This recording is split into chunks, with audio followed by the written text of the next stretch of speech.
عارفة، أنا مش زعلان منك. أنا مستغرب نفسي إزاي صدقتك للدرجة دي.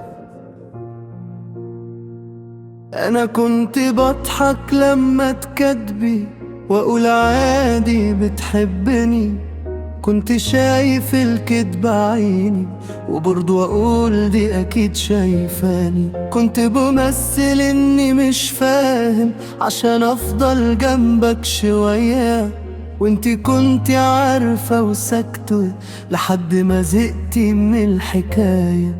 مش وجع اللي كسرني ده، أنا كنت عارف وساكت، كنت بديكي دور البطولة وأنا في قصتي كنت كومبار الصامت. أنا اللي خونت نفسي بيكي، مش انت اللي خنتيني. أنا اللي سبت قلبي ليكي وانت عمرك ما طلبتيني. أنا اللي كنت بوهم نفسي انك يوم هتبقي ليا، بس الحقيقة الوحيدة اني كنت بهرب مني فيكي.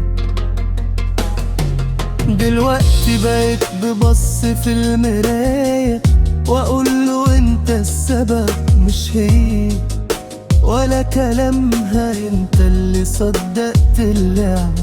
كنت محتاج حد يحبك حتى لو مش بجد، فاخترت تعيش في وهم احسن ما تعيش لوحدك.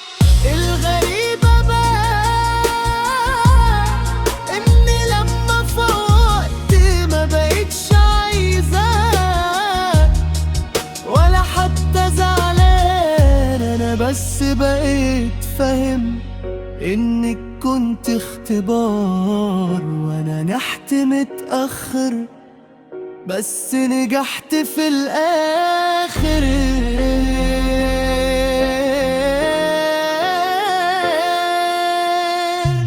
انا مش هرجع لك تاني، مش كرامة لا دي قناعة.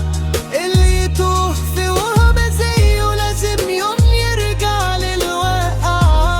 انا خلاص بقيت انا، مش نسخة من اللي كنت انا، ويمكن اول مرة اكسب لما سبتها.